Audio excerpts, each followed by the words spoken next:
Fan les coses des d'una oficina allà i pam, i ja està. I com que els pagesos som els ignorants i ens poden carregar les culpes de tot.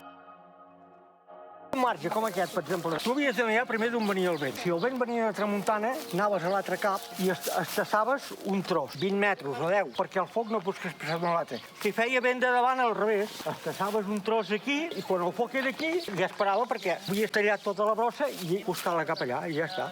El sentit comú és que si el vent ve del nord, el foc irà cap al sud, i si el vent ve del sud, el foc irà cap al nord. Llavors, al costat del nord, quan s'acaba el marge, és allà on has de tenir net perquè el foc no pugui passar.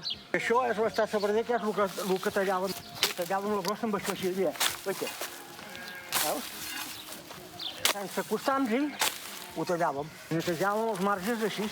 I ara que vas amb una màquina que en 2 minuts fas el que fèiem això en 2 hores, o 3, doncs no es fa res. I amb una rama de qualsevol arbre, estaves allà i com que només hi havia això, si el foc volia passar amb la rama, l'apagaves.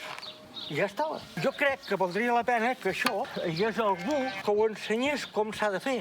Abans netejàvem els marges i aquests animals s'anaven als boscos i no es netegen tots els marges de cop. Es neteja un marge aquest any, l'altre, i els animals són prou intel·ligents per saber on es poden anar a amagar. No és necessari que hi hagi 50 marges per amagar-se 50 espècies.